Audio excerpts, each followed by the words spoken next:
Sweat Equity Podcast, the number one comedy business podcast in the world, pragmatic, entrepreneurial advice with real raw dog talk. With it. I said that last time. Stop doing it. I'm in a giggly mood because we have our friend, stand-up comedian, radio host on 102.5 The Bone in Tampa Bay, Johnny B. JohnnyBComedy.com if you want to check him out, and soon to be on OnlyFans. You'll find out what that means if you listen to the episode. You can probably figure it out. We're 2020's best small, medium enterprise business advisory podcast in the United States. If you like this podcast, go on iTunes, Apple Podcasts, subscribe. You said the same shit last time, subscribe. too. What is happening? Rate, give us that 5-star, homie, and write a little review.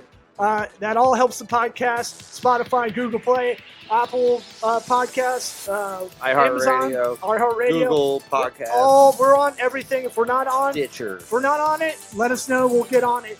This episode of Sweat Equity is brought to you by Grasshopper. Try grasshopper.com/sweat. Gets you $75 off an annual plan. What's Grasshopper? It's the entrepreneur's phone app. You need a different phone number for your side hustle. Don't use a Google Voice number because if you try to advertise with it, it'll shut down. By the way, if I'm calling some business or someone who's got an Etsy store, I got a problem. I got someone with my turquoise jewelry, something went wrong, and it goes to a Google Voice, I'm going to think you're a jabroni. Try grasshopper.com/sweat. $75 off an annual plan. Look, that's an eighth and a half. Yeah. In my world, that's how I do it. Right. Try grasshopper.com/sweat is the only way you can get that discount, $75 off an annual plan from this podcast. It helps us out, helps you out. Let's get this party started. Howdy toddy! What about my sweat equity? Sweat equity. Sweat equity. My sweat equity. My sweat equity.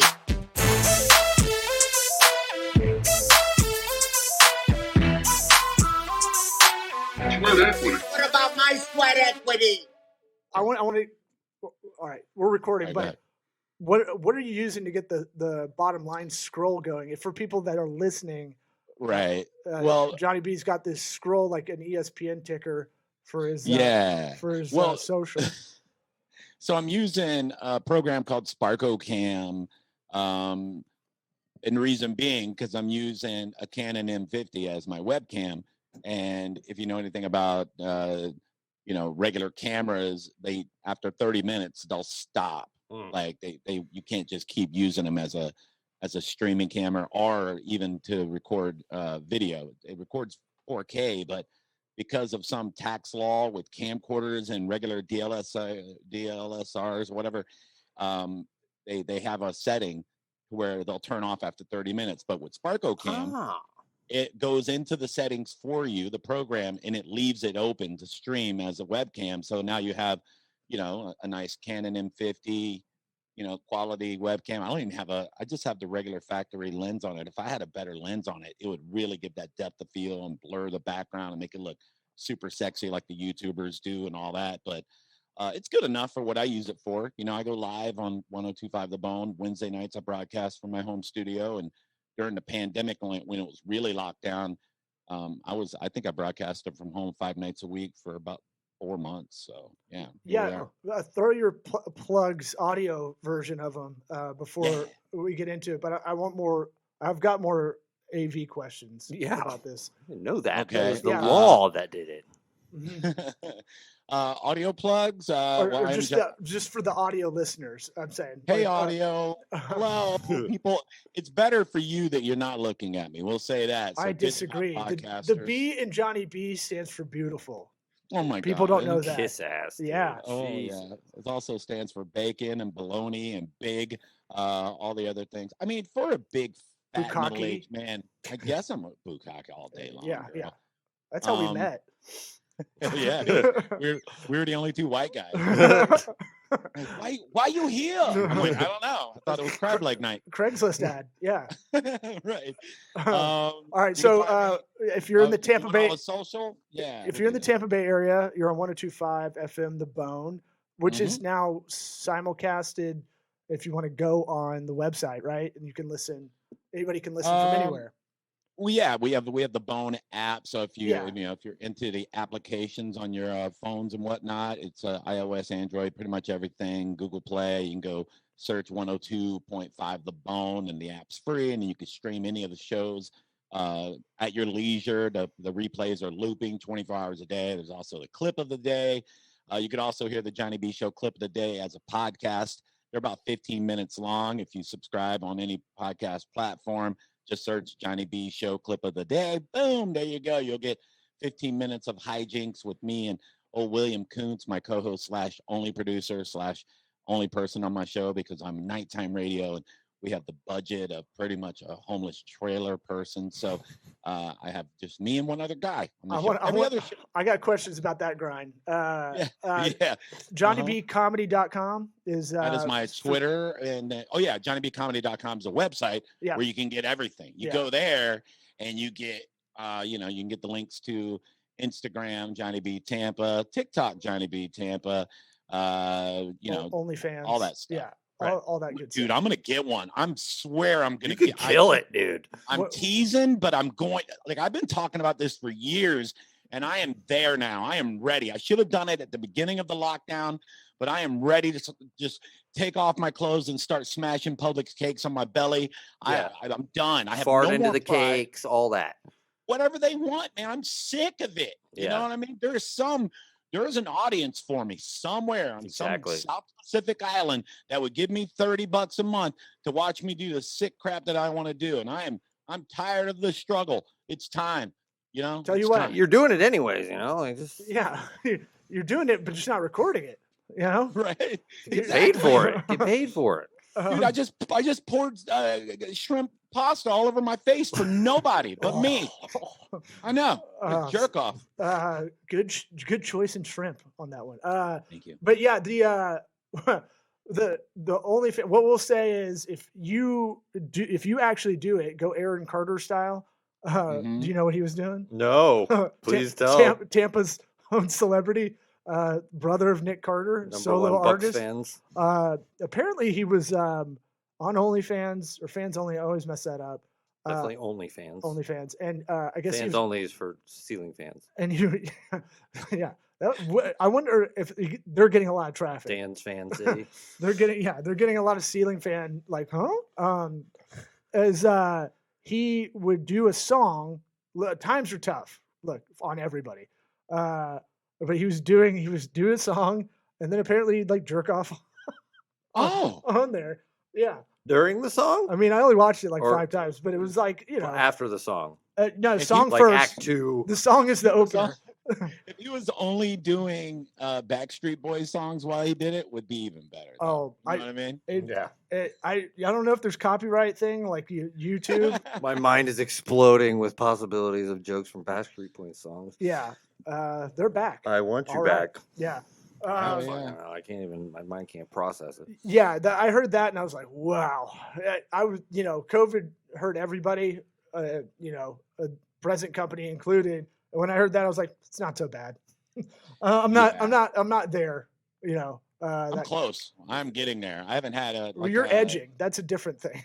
Yeah, exactly.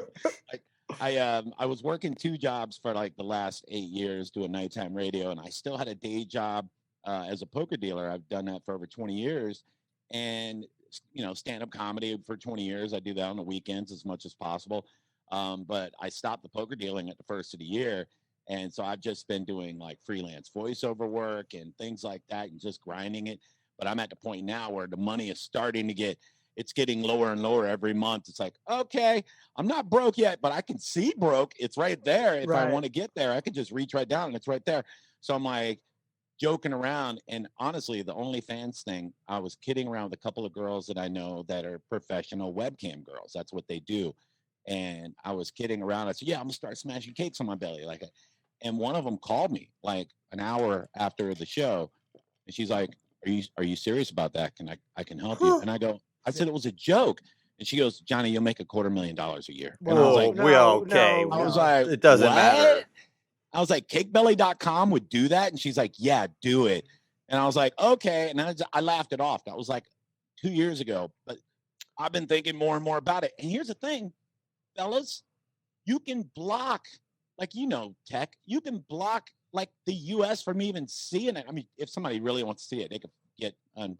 Yeah, but The VPN. But if I'm talking market share wise, you don't want to block it out. I mean, look, that's where the money's at. The only reason you're not, okay? Let's talk you through it. Let's try to push you through because we'll buy a subscription on the Sweat Equity Company account.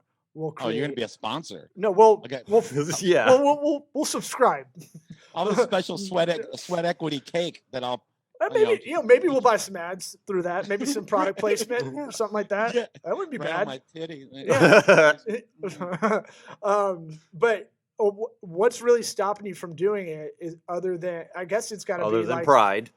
Yeah, but decency and all that bullshit. You got to remember 20 years of stand up and then 7 or 10 of radio. Like look, I tell everybody, like, they try to you ever have this where people are trying to embarrass you about anything, like talk shit that are like non-comedy, not in that world at all. And I'm like, I know. You don't find that funny? I'm like, look, there's nothing you can say that would right. It's like, go ahead, try and hurt my feelings. Right. I dare you. Dead on the inside. All the time. Like, people are like, Johnny, you should get into a roast. I'm like, yeah. The thing is like, I wouldn't even know if they were doing well or not, because the things I say about myself, like not only even on a daily basis, on an hourly basis, the things I say in my head about me are so brutal. There's nothing you can write that would offend me. And like when I was dealing poker, somebody would crack a joke about me on the table, and it got to the point where I would give them a warning. I go, is this what you want to do right now? Yeah. It's not going to work out for you, because I'm going to hurt you. I will hurt you. Right. Like internally, it's going to stay with you. Nothing. I'm Teflon when it comes to whatever you have for me. There's nothing. And you could show me pictures of my ex-wife banging somebody. I already have those pictures. That's fine. Exactly. They're in a spank bank, a literal bank of photos, because they're older. Yeah, they're printed out. I've got the negatives. It's the Johnny B cut cam. I got them at Eckerd's. I got them printed out at Eckerd's. Eckerd's 1 hour developing, man. Hell yeah. But that, what's stopping you from doing it? I mean, other than I would say, I'm going to guess, because you got an awesome, one thing about you, let me set the table. So I met Johnny B when I was 19 doing my first open mic. Here's how I met him. I was doing it. They used to do it at the Tampa Improv, and they do it once a month. And, it was one of those things, like a bringer open mic almost, like bring as many people. And I was so green. I just told everybody to come with my buddy, Brendan T. Gleason. So we're both doing it. Did about 9 Jaeger bombs upstairs at Adobe Gila's. That's now this like a cantina. It's been the same thing. Doesn't matter at all. I like the details of it. And then like I think I'm doing well, and I hear like a sarcastic laugh in the back. And that's how I met Johnny B. No, and it's truth teller. No, but I needed that. That's the thing, is like, I know it wasn't crushing it, right? And I know what I was doing was okay. Like for my first time, fine, like way better than I thought. But I knew it wasn't that good. I knew I was just really pulling from not a lot of life experience. So, it's 5 minutes too. Yeah. And it was a lot of my friends in the crowd, And I remember you and Tony Codd were like, nah. You need to work on some shit. And I was like, okay. Because the second time it was more of that. But no, I look, that's a blessing. I see that as a good thing. I didn't take it because I played sports. I wasn't like, these guys are dicks. I just go, okay, I need to get better. Yeah. Yeah. I mean, kind of dicks, but not like, what are you going to do? You're another adult male that doesn't know. Deal breaking dicks. Yeah. It wasn't like, it was like, okay, well. My friends are dicks, just not. I feel like when you do comedy and you have some kind of sports background, because you've had that kind of shit talk to you, that I'm not kind of like tennis or golf or anything. No. Yeah. But like, contact sports, real sports. Yeah. Somewhere you could get hurt. And there's a lot of downtime where you have to talk shit because you got nothing else going on. Yeah. It's like, that's that thing of like, okay, I'll prove them wrong. That kind of thing. Still haven't Yeah. yet, but I'm working on it. Another Uh, thing I had kind of in a thought I had when you're talking about, I've done this where you're like, do you really want to go there? Do you want to heckle? You really want to life heckle me? And then I have nothing in the chamber ready. Have you ever had that? Where Right. you're like, Because in 5 minutes, yeah, I'm gonna really lay into you. because you're used to being able to do it, and then you're like, do you really want to go? Do you want to do it? And then they'll try you, and you're like, It just keeps saying, "Do Actually, you I had really want nothing. to? I had nothing. Are you sure? I zoned out. Are you sure?" But if anybody wants the tip on really digging in, so this shows businessy kind of pragmatic advice. That's why I want to get more of that info on the camera stuff, because we get asked all the time, "What's the stuff I need to get a podcast going?" But But this will work in the conference room too. yeah, at this work. works. This works in any kind of conflict thing where you need to chew on someone. Is don't go for the first thing. Don't go for the thing that's obvious. Go for the third or fourth thing. Mm-hmm. Someone pointed that out to me, and I was like, dead on, dead nuts on. You know, like if we're chewing back and forth and I'm calling you big, that's easy. Like, you've already got stuff prepped, right? So most people do. I'm way better at fat jokes than you are. Like, there's no way. Yeah. So or just anybody that's big, they're doing that They've thing we're heard it talking all. about. You know, that self kind of argument before the argument happens. Mhm. Yeah. But I'm saying, like, go for that, like, oh, well, you're the ex-wife, you know, getting bottomed out, that kind of thing. If that was true. and that's what makes me such a verbal assassin too. Is I was married to a really evil lady that came from a long line of evil, and like, their specialty was knowing how to say the thing that would hurt you the most. Like they knew how to like deep dive into your soul and find something in there, like a memory from your childhood or something that really, really like penetrates everything about you to where you go, oh. But I got so smart to it after like 10 years, I knew it was After coming. 10 years. So Takes 10 years. Yeah, that's about right. I was ready, you know what I mean? So she would hit me with something, like I swear to you, like my mom died while I was doing a show at the Improv, right? God. Oh no. And then like a month later, she got mad about something stupid. And she goes, yeah, well, you were the only one of your siblings that was telling jokes when your mom was taking her last breath. Oh, fuck. And like, if I was a normal person, that would have really screwed me up. But I knew it was coming. Like for a month, I was like, she's going to chamber up my mom. That's going to happen. Yeah. And then she threw it at me and I went, you're powerless against me anymore. I saw that one coming. And she's like, what took so long? It's true. And when our dog died, it hurt me more than when you'll die. I went, oh, that was a reach. Okay. All right. You know, and it just got to the point where it was like, you know. Sounds like a you problem. Yeah. Yeah. And I would just go, you're an alcoholic. And I would walk away and she's like, because it was true. And I was like, all right. But yeah, I mean, it's when it comes to if you're going to you know, go into the realm of verbal, you know, combat, and yeah, don't go for the easiest thing. That's great advice. Yeah. No, I don't know who said it or where I heard it, but I was like, oh, I'm remembering that. That is the best like roast battle. If you ever do a roast battle, if you ever have to roast the boss, I don't recommend it. You know. Yeah, that's not ever a good idea. Or are you? Or the opposite, where people try to roast someone for like doing a wedding speech. I don't get that. You're like, you're going too hard in the paint. Yeah. You know, like it's my big moment. It's supposed to be pretty light. Time. Yeah. Right. People are gonna remember this forever. Alan was a real shithead, banging a lot of 4s and 5s around New Orleans. Let me tell you. Yeah. Hey, you guys had open bar, not me. This is what's happening now. I don't know. This chick, she's a bit all right, but Alan, this guy used to love some meth. You're like, whoa, dude, what the fuck? Whoa. His nana's here. Yeah. Oh man, real quick. This was pretty cool. I actually officiated a wedding a couple of years ago, for a couple of friends of mine, and they wanted me to be funny. No, right? They wanted me to just kind of like, yeah. I had the same request when I did one. I was like, nope. Oh no. And these two are very funny people. They know me very well, so they're like, yeah, just be yourself, but just be sarcastic and whatever you want to do, just free flow, just do. So I go, okay. Well, I didn't think about how many people at the wedding had no idea I'm a comedian, no idea who I am. Yeah. They thought I was like a priest. The Like, biggest dick of all time. I show up in a suit. I got a fake like Bible, and I start like marrying these two people, and I almost got murdered, right?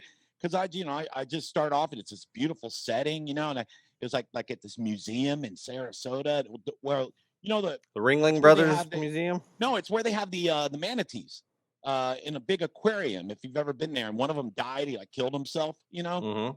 Snooty was like a celebrity manatee. Yeah, that was its I believe name. you. Snooty. It died like it got trapped in like a vent or something in the aquarium and died like a month before the wedding. So I'm roasting this dead man. Curators there are getting super pissed off because apparently this person had a deep, long love for Snooty. But I start this officiating off, and I go, "Dearly beloved, we've gathered here clearly to watch these two morons make a mistake." And this old lady right in the front just gasped. And I hear somebody in the back go, "I'm gonna kill this son of a bitch." Yeah. So I just had to own it at that point. And be the heel. I roasted them. Oh my God, it was great. And then like afterwards, the best man, who's one of my best friends in the world, he steps up and he goes, "Johnny B is a comedian, and then you heard people kind of like breathing sighs of relief. And then those sons of bitches go, "He's also a singer, and he's going to be singing for the reception." I'm like, "I am? Oh shit. I gotta put on a concert, and they're like, "What is going on? Our preacher is a comedian and a singer. What is going on?" He's a 5-tool player? What? Yeah. Yeah, it was crazy. Yeah, it was nuts. And then I did I did did a jump rope expo outside. Uncle Dutch, baby, let's do this. No, it was weird. It was fun though. You just you just sang the national anthem. You are multi-talented. Oh yeah. Cake smashing on your own your own penis. If you, incorporate the singing into that. Ooh, yeah. Red, white, and blue cake. Now we got a hook for you.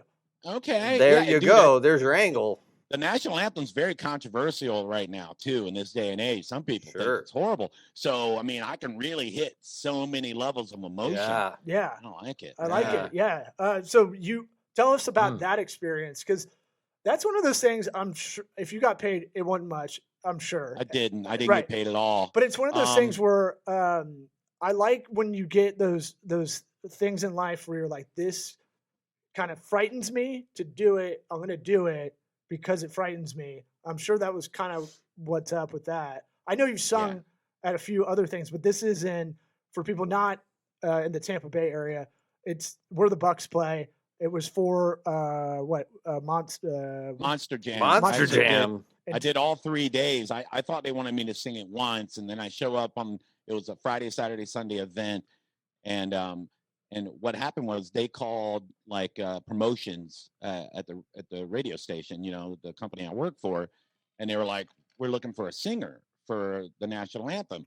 And then one of the promotions managers said, "We have one of our radio personalities that's a singer," and they were like, "Well, okay, can you send us like a demo or something?" So they like CC'd me on an email, and I was like, "I don't really have anything of me singing." So I just went in my phone and I found a video that my brother did of me singing at a karaoke show like 3 years ago, and I'm hammered in this video. Wasted. I'm singing like Etta James at last.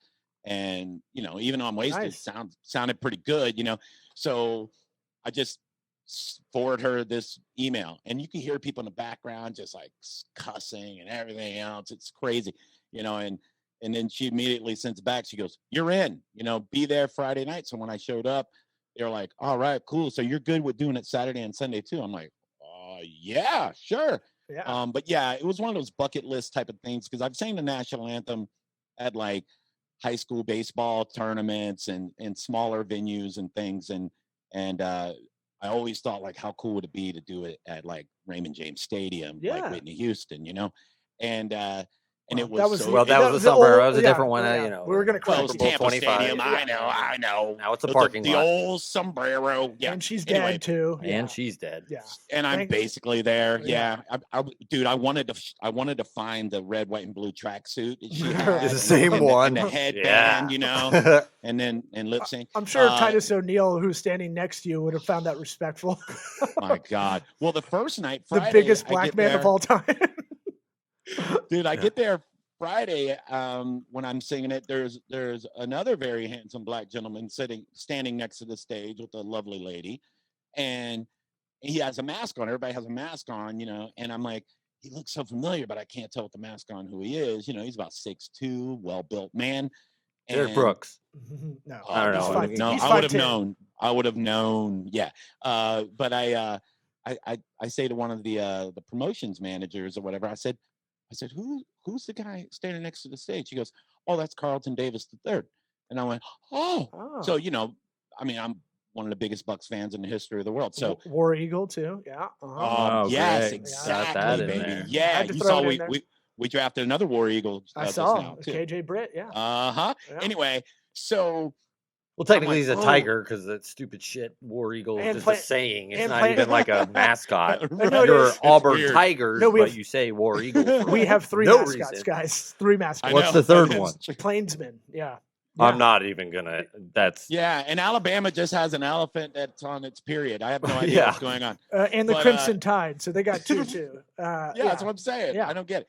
So I was like kind of fanboying out, and then when I got done singing, he gave me a little fist bump. He goes, "You killed it, dog," and I was like, and then I wanted to say something really like cool, you know, like in my head I was gonna say, man, now we both destroyed it in this stadium, homie. But instead I just went, thank you. And I walked off. And in my head, all I could think was, yeah, it's Carlton Davis III. But could you imagine if it would have been Derek Brooks or it would have been Tom Brady or Gronkowski? You know, I may have just pissed all over myself, but I held it together. And then, the Sunday was when Titus O'Neil was there. And the thing that was cool about him was, I knew that, I was on Facebook with him, but I thought I was on his fan page. I didn't realize I was actually on his personal Facebook. So when he walked up, I go, hey, Titus, I'm Johnny B. Like a little kid on Christmas. Yeah. I said, I work at the Bone, and I know he's friends with the daytime host. I know he's friends with Mike Calta and Drew Garabo and stuff. But I go, yeah, I work at night at the Bone. I know, you know, and he goes, Johnny B, I know who you are. And I went, oh, nice. Yeah. I go, you know who I am? And he's like, yeah, dude, yeah, this is great, man. And I'm like, oh. And then it was one of those things where I go, holy crap, he knows who I am. But that it happens a lot in Tampa. I still refuse to believe I'm famous, but it seems like people know who I am, which is kind of cool. So I sang it. The best thing that happened, I'm singing the national anthem on the Saturday night show, and I look out, and out of the box, Jason Light, GM for the Bucks, has a Bud Light in his hand. He looks at me after, I'm like waving at the crowd, and points to me like, good job. And I was like, oh, you're getting a tryout.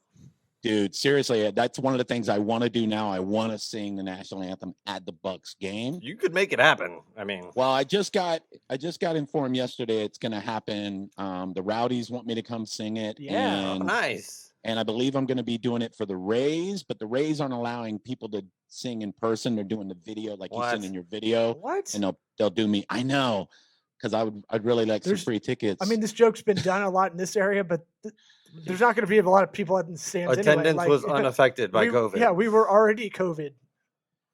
That's what I'm saying. They're allowing 9,000 people, and that was like the biggest hacky joke last season. Was like, nobody at the Rays games. We're used to that. I'm like, okay, all right, stop it. We do have really good TV attendance, so the Rays have some of the best in the country because we're Floridians. We like to sit on the couch and drink beer and and in the air condition and enjoy it for free. I like that you threw that out there as the small team in security because normally one of us might do it.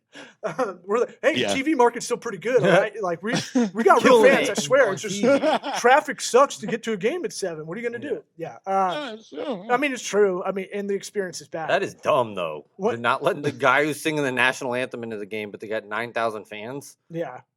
Whatever, man. You know, it's whatever they want. You know, it's not the same experience for you, though. You know, I mean, that's a Major League Baseball game. Yeah. It would be way cooler if you could do it in person. Do a feed of your OnlyFans. Yeah. I do the real one, but then I accidentally send them the wrong file. Yeah. That'd be great. And now for your national anthem. Local comedian and radio personality, Johnny Bill. Here's something that's kind of cool about doing this show. So I was talking to you on the phone a couple weeks ago. You're doing corporate stuff now, right? My stand up. I was talking to you about that, and because I mean I've been for years known as one of the dirtier comics. Sure. Done a bunch of like little tours called the Down and Dirty shows, and it's great for some crowds, love it. But then I was losing out on a ton of money because people want to book somebody that can do a PG or a corporate set. And I was always one of these artists that was like, I'm not going to sway from what I do, bro. But then somebody offered me like $1,400 and I had to turn it down. I was like, it's time to write some different stuff, or at least a version of my set. Like, it's not different material. I just tone down some of the material I already have and it works. Yeah. Mike Birbiglia talks about not being dirty, and his whole kind of mantra is like, think fuck, don't say fuck kind of thing. But he's kind of flipped. Right. The last one special I saw, it was like some family brought their kid in and he like front row and he's like, oh, this is different than what you're used to. He got 4 solid hour specials, 4 different. Oh, I love Mike Birbiglia. That were clean. Yeah. What I was saying is so after that I hit up Patrick Keane, who's been booking a lot of corporate events. And so I'm going to put y'all together because we were talking to him on this podcast about what he's been doing. And he kind of doubled down on doing corporate Zoom shows as comics. And he's had this kind of, this kind of thing on top of him being a writer and a stand-up comic. He's been doing this thing on the side and he just kind of ran with it. And then I was like, when you talked to me about it on the phone, I was like, oh, well, he'll randomly hit me up with all this cool Bucks gear that he just sees all the time. Like I'll get a 3 a.m. text and it'll be like some creamsicle Bucko Bruce like Cadillac or something like interior design. So I'm gonna remind me to put y'all together if I don't do that later. Yeah. But I thought that was kind of cool because it was kind of like we never really brokered anything on this show like that. So I thought it was kind of neat. We'll see if it happens. We'll see if I get ADD and forget. That's me, dude. I got like 19 different projects going on right now, and I'm not even 30% done on any of them. That's just classic me. So I'm actually getting ready to launch a new streaming show, Bucks streaming show on bucksreport.com called Out of Bounds with Johnny B. They wanted my comedic take on Bucks stuff. And so now I'm creating StreamYard, backgrounds and quarter panels and all. I'm doing artwork. I'm doing that. I started customizing shoes a couple of weeks ago because I went down a YouTube rabbit hole. So now I just made custom Air Force Ones. Like, it's crazy, all the stuff I'm doing. And if I could just stick to like 2 things and be really, really good at them and finish them, I'd probably be super successful. But I'm doing like a million things. ADD, I have no idea. I'm probably cooking something right now that's burning. It's that shrimp pasta. It's really like, I get that way too. And lately I've been really trying to put myself in check and go like, don't spread yourself too thin because you end up becoming miserable. When you get stressed out, you're not really you're doing all those things at 10%, Yeah. And so it's really like, focus on like 4 or 5 things you can handle now, and then you can add shit later. But the OnlyFans, you do have to make that number 20. Yeah, seriously, that's a money maker. That could be number 1. That's a revenue stream. Nothing else. Yeah. Yeah, I mean, for a while, like when I first was talking about it with those girls, my son was still at home. You know, he was like a senior in high school, and I was like, I can't embarrass him. But now he's 21. You know, he's like a senior in college. So it is. I don't think he would be embarrassed. He'd be like, "Yeah, my dad smashes cakes on his tits, but do you see what he drives?" I'm like, "Yeah, your dad's pretty dope." And but let's put it this way: you're a good dad. You should get some life credit points because your son was a badass defensive end football player or tackle. He's a left tackle and could have played at the next level and decided he could get an academic scholarship, right? Yeah, I made sure that you know, he kept in his academics. Like he was in honors classes from 6th grade on, and I told him never ever falter when it comes to your grades, because that's where the cream is going to rise to the top, because you never know what's going to happen with athletics, and there's so many good athletes. You know, we even moved to South Tampa so he can go play at Plant. Hated Coach Wiener, hated the whole thing. I try to put y'all together. I know. My former coach, yeah. But I mean, so, look, he makes people into good, yeah. Well, he just had like really unfortunate injury problems once he got to high school. Sure. And so then he ended up going back. We moved back to Brandon so he could go finish out at Bloomingdale, and just it got to the point. Tampa, yeah. Yeah. So it got to the point where he was like, look, I've had straight A's since 5th grade. I'm in all these honors classes. I'm in line to get the Bright Future Scholarship, so I don't want to play football anymore. And I was like, my heart was like, ouch, you know, because the kid's 6 foot, almost 6'6". At the time, he was like 310, you know, and he's just a monster. And, you know, he's being looked at by everybody. He was like being looked at in 7th grade, you know, he was getting, high schools were walking him through the facilities and stuff. So it was like, that's some Leonard Fournette shit. Right. LSU like, signed him in 7th grade. I'm serious. So I wanted to see him play on Saturdays, you know, and then you never know, maybe on Sundays one day. But at the same time, you know, you got to be a dad before, you know, you're trying to be the football dad. You know, it's like, all right, well, if that's what you want to do, that's what you want to do. Well, so look, you did the right thing. And I've known you sacrifice, you know, some of the stand-up career, some things along the way to make sure you were there for him. So here's what I'm saying. You built up a lot of dad credit. Now it's time to cash it in. It's time to cash literally. It in. And now you're right, dude. You're right. Because I don't know if you knew this, but I turned down like probably the most lucrative opportunity in my life was when Ralphie May was alive, and I was his Southeast opener. Like he used regional openers. So like if he was out west, he used Ari Shaffir or Gary Cannon. When he was up north, he used the Bash Brothers, and you know, so in Midwest Nashville, he used Billy Wayne Davis. But I was his guy down here, and we became good friends. And then one day we're doing Hard Rock Live in Orlando, and he says, why don't you just do the whole tour, man? Oh my God. We'll do 100. We'll just be my regular guy. We'll do 150 shows a year, you know, or 300 shows a year. I don't know. It was a bunch of shows a year. And he goes, you know, I'll pay you what I pay you for every show for the whole tour. Dude, he was paying me like a lot. Yeah. The rumor with him was he always paid everybody well.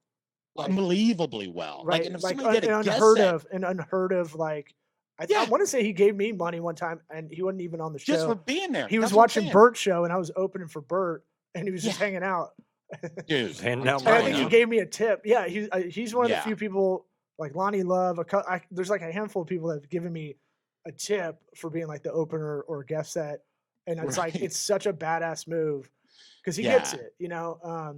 Yeah, but he offered me the whole tour, and I had to turn it down because I was a single dad at the time. You know, I couldn't bail on my son.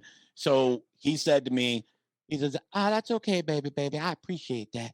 He goes, as soon as he goes to college, the offer is always there. I'm like, thank you. And then, you know, unfortunately, he passed away right as my son was graduating high school, which, you know, I would rather have Ralphie back and not have that deal. But probably, well, he probably died. Not have your son graduate high school is what I thought. Maybe he didn't like your material and he killed himself just so you didn't have to take you on the road. But not only that, like he had a 6 months residency. He had just signed in Vegas at the South whatever casino, that newer one, and I could have been back. I've lived in Vegas twice and I loved it, but you know I came back here for opportunities that arose. But I would have loved to went back, especially with no children. Give me Vegas with no anchor. Yeah. Come on. Yeah. So, were you on that cruise ship when he got real sick that one time? Yes, I was his opener for that. That's when we first met. And that's how I became his regular opener, because I guess he felt bad that he got sick. And I got a message. It was the weirdest thing. I got a DM on Twitter from him. Yeah. And it's like, what was it, like 2014, 2015, something like that? No, 2011. Oh, really? So, okay. Yeah. So he DM'd me on Twitter and he's like, hey, you kind of got screwed. You didn't get to open for a real show. And he goes, I have these blood clots in my lungs, so I can't fly for a few weeks. So I'm booking shows all over Florida. Do you want to open for me? I'm doing a show tomorrow, a pop-up show at the Improv. It was like a Tuesday, sold it out. Oh, in yeah. 24 hours. I remember this. Yeah. Yeah. So I go, yeah. So I show up, open for him, I have a good set, everything worked out. His crowds were the easiest to do stand-up for, because it's like going to a opening for Brian Regan or somebody like that. The crowds show up ready to laugh. Like they're almost, like on the edge of their seats before they even sit down, like, ha, ha, ha. They're ready. It's like a fat guy at a buffet. Like you can't lose. So like his crowds were awesome. Like you just do your set and it's hard to have a bad set. So he loved me and then invited me the next night. We went to like Sarasota, and then he just started booking these shows. And the guy he just got out of the ICU with like blood clots in his lungs. He's on all these blood thinners and everything. But yeah, that's how that kind of steamrolled. And it got to the point where even after he went back to LA or Nashville, he had a house in each. And I got like a call from his manager. It's like, hey, Ralphie wants to know if you want to open again. I was like, what? That's awesome. Like, yeah. So I mean, that's how that happened. But yeah, it's weird how things happen. Yeah. And you got to keep grinding it out. The one thing, because we got to close it out, the one thing I want to make sure we ask you, and we ask everybody on the show, is what advice would you give your 13-year-old self? Ooh, boy. On what? Women? Career? Here's the scenario. You can get in like a Bill and Ted's Excellent Adventure phone booth. Yeah. And you travel back in time to when you're 13. Yeah. Hopefully not masturbating. Like, hopefully caught you in between. Right. You catch yourself in between those. And what do you do then? You can grab... What kind of time warp does that cause? You can grab yourself by the cool rerun vest you were wearing. Oh, man. By the lapels of that. I'm just guessing. Because there's like... Honestly, I dressed the exact same way back then. You can grab yourself by the hoodie. My little Adidas tracksuit and suede Adidas low tops and tracksuit. Yeah, same thing. Yeah, and I was gonna guess you're a Fila guy, but yeah. And you can tell yourself something at 13. Oh man, I mean, honestly, a few things. It doesn't have to be one thing. Yeah, I mean, to be dead honest and real, not even trying to be funny. I think the thing that I would tell 13-year-old me is to, number one, stop messing around in school. Make sure, because I kind of just floated through school. My dad was an engineering professor, so I was smart enough to not even try and got average grades. But if I would have applied myself, I could have been like my son and probably done really good things academically. I went on to have to get a degree in art, which is worthless. I mean, so cool. Yeah, so I got political science. Yeah, good job. Anyway, so I mean, honestly, I would tell 13-year-old me also, because that 13-year-old me had just lost a bunch of weight and was playing really well, playing football very well. And I thought that was going to be my path. I was a pretty decent high school player, but I started gaining weight back, like after high school. I would tell 13-year-old me, don't gain the weight back. Stay in the weight room, lift, and keep your health in check. Because I mean, although my weight has, it's been something I can joke about and all that, it's been a struggle throughout my life. I mean, I got up to almost 600 pounds at 30 years old, and I didn't know that. Yeah, and I gastric bypass, and I dropped 300 pounds, and then I've gained now almost 100 of it back. So it's like it's been a constant battle, and it's been a hurdle that I'd rather tell my 13-year-old me to avoid, that way, he has a happier life and he doesn't have to use his joke to bang hot girls. He could just do it with his looks. That would be neat. And then, And then, yeah. And also I would tell them to save money. Like, yeah, it's fun to blow money, but man, I made so much money between like 30 and 40. I had a underground poker game and I was making 6 figures and I was just living the life. You know, I was going out to, you know, the Charlie's and Ruth's Chris like every night for dinner and just like all the corporate everything. steakhouses. Oh my God. Yeah, exactly. Because that's all there really was back then. You know, it's like, so, but I mean, I would go to the airport and just buy a ticket there and go somewhere like on a whim. Oh, I go, hey man, you want to go to Vegas? And I'm like, yeah. My buddy would be like, when? I'm like now, let's go. And we would just go buy a ticket and fly. And I mean, I blew so much money. And I would tell 13-year-old me to be a little bit more responsible, have fun, but think about your future and don't be 50 years old, ready to smash cakes on your belly. It's not, you know, don't do that. One thing I'll throw out there that I've heard a lot of people using to lose weight, and I actually been doing it the last 2 weeks because I wanted to hit a goal for me. Is it meth? It meth? Because it's meth. It's blue meth. No, so much done. Yeah, just be careful on how you do it. Right. No, it's I heard it. I think I heard Segura talking about it on Tom Segura talking about it on his podcast. He's been using the My Fitness Pal app, and just because I'm a stats nerd, I was like, let's see if I enter everything in there, and for as long as I can do it. Right. And I paid for it, so I'll make myself do it because I'm cheap. And and it's actually been kind of good in kind of surprising some of the stuff that I've been eating that you kind of know is bad, but it puts this like kind of scoreboard up of like, I'm actually using an app right now and it's a free one and it's similar. It's funny. It's called Fat Secret. And it's the same thing. It's the same thing. Like you whisper into it and go, oh, I want a fucking pumpkin pie so bad. You still love me, don't you, Fat Secret app? I just ate all the fucking Oreos, Fat Secret. And the app's like, I ain't gonna say shit about it, dude. It's okay, As a matter of fact, the calories don't count, bitch. Anyway, but no, you enter all the food in and it tells you like you put in like your current weight and what your goal weight is, and it'll tell you what your calories should be if you want to stay in calorie deficit. It doesn't get into the details. What I need to learn is the real details, like the macros and all that stuff, because everybody's body is made up different. So it's like I need to make sure that I understand better, like the things that are going to help my body burn the best and all that, because everybody's different. So lately, I mean, I've lost 24 pounds since January. Nice. That's good. And it's just basically, entering this stuff and just not eating like an asshole all the time. That's my thing now. So like I do meal replacements now. Like instead of eating in the daytime, I eat I don't know if you've heard of Built Bar, but it's like a protein bar. They actually taste like a candy bar, but they're like 130 calories and like 17 grams of protein. I've heard them on a sugar podcast. On that though? Like have something lined up. Very low. It's like I think there's 4 grams of carbs. Have one on deck for when those get boring and not good anymore. Because that's and then I've been doing the protein, the Premier Protein. I get those at Costco, and then I'll slam one of those in the daytime, just to keep me going. And then I have I don't want to sound like a stupid Slim Fast commercial. I have a sensible dinner. No, but then I just try to keep my calories under 1,500 is what I'm trying to do. Yeah, no, that's low. It's tough. That's low. That's what I've been looking at mine. I'm like, I don't know if I've hit it more than in 2 weeks. I don't think I've hit it more than 3 times. It's and then on the weekend I allow myself, that's where it gets all. Delete that app and reinstall it on Monday.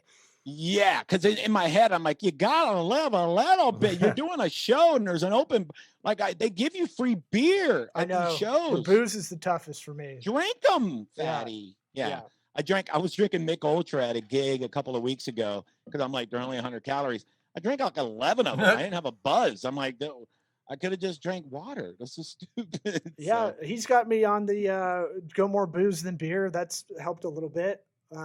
Liquor. Yeah, I mean, booze is liquor, right? I don't know. Good friend. Yeah. Well, I mean, switch to liquor and meth. You know what you need? It's hard liquor, my friend. No, it's a little about substituting some stuff. Like if you're gonna get pizza, go thin crust on it. Like I mean, if you're gonna do that, like treat yourself shit. And you want a pizza, go thin crust over, There are better options. Yeah, and that's a way to kind of wean your way. When you try to go, okay, this is what I'm doing. I'm going cold turkey. It almost never works. Now that's the thing too, is I'm trying to eat right and not feel like I'm on a diet or punishing myself, because that's the problem too. It's like you hear like, I'm on a diet and I'm on a, and in your head you're like, why are you being mean to me? Like. Yeah. Yeah. Instead, like, and I try to tell them, like, my girl's been losing weight, but she's doing keto. And I was like, I don't like it because it's a plan that eventually will end, right? Like, I want to try to figure out how to change. Yeah. Right. That's what I'm saying. I want to just try to change how I act. Yeah. I want to just like, you hear lifestyle change, and it sounds super gay when you say it, but it's true. Like, it's like, I want a gay lifestyle change. I want to be gay. That would be awesome. Yeah, you don't see a lot of fat ones, but they hide those. Yeah. It's like if you were trying to walk better and you were trying to change your gait, and have better posture, you wouldn't say like, I'm going to do that for a month and then go back to walking like a caveman afterwards. So I kind of want to do that with food. I just want to like, look, I'll just gradually lose weight slowly. I'm not going to do some crazy shit, and then like in a year from now, I'll go, holy shit, I'm 80 pounds lighter and I don't even feel like I tried. That's what I wanted. That's the right way to do it. Look, that's how you do it. Weight loss is the hardest thing. It's secretly like people,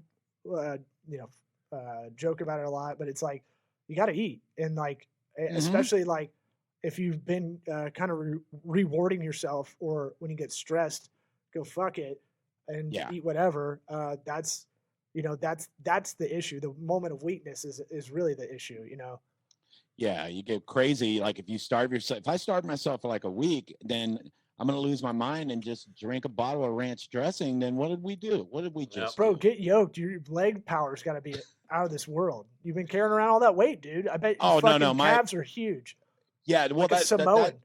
I used to go to like the gym, 10, 15 years ago. And that was the thing I would do to impress people, was I would get on the leg press and max it out and just push it. Yeah. But now I'm, in my upper 40s and my back is just like, I had like an MRI like a year ago because I was like, oh, back pain here. And they go, oh yeah, your back's just riddled with bone spurs. And I'm like, so what do we do with those? And they're like, nothing. Just, you're going to be in pain until you die, probably. So enjoy that. Not funny. And I go, what the fuck is that? I go, so is there anything I can do? And the guy's like, get massages, smoke weed. I go, I do those things already. It's not working. So, yeah. So it's like, I don't know about getting yoked anymore. But yeah, I would tell 13-year-old me to get yoked, though. I damn believe it. My son's like, he stopped playing football. He lost almost 100 pounds. Whoa. Yeah. He was like, I'm not an offensive lineman anymore. So now he's walking. Yeah. Oh, yeah, exactly. Yeah. And he turns down girls that most people would pay top dollar for. Look, I hope you passed on my message that having a girlfriend in college is worthless. So tell him to not have that, especially if he's sick. I know. Get rid of that shit. He's almost done with college though, right? Well, no, he's going into medical school. He wants to be a doctor. Oh, definitely. Yeah. They need to break up. What is what? I told him, man. He's like, we're getting an apartment together. No. She's beautiful. She's locking that down, bro. I tried. Medical school. Come on. That's, she's going to be like, we need to talk to this kid. I don't need birth control. You don't need a condom. And she's going to lock it down, dude. I told him, I don't want grandkids, dude. I don't care about them. I don't want to spend money on them. Don't put a baby in her. Don't make me throw her down the stairs. I told him that, but he's going to make his decisions, whatever he wants to do. That's the real advice. Don't throw a baby down the stairs. Not the baby. He's talking about the girlfriend. Oh, that either. Whoopsie. Yeah. I mean, it's worthless to throw a baby down the stairs. They're so pliable at that age. You can't even hurt them. You can't break bones until you're 5, probably. Probably. Yeah. I've heard. I'd like to make a warning that this is not a medical comedy podcast. show. Yeah. That's part of my my corporate set I'm working on. Right. Perfect. Yeah. All right, man. Thanks for coming on. Appreciate it. Thanks, guys. All right, I'll see you around, man. All right. Take care, guys. Bye. All right, thanks, dude.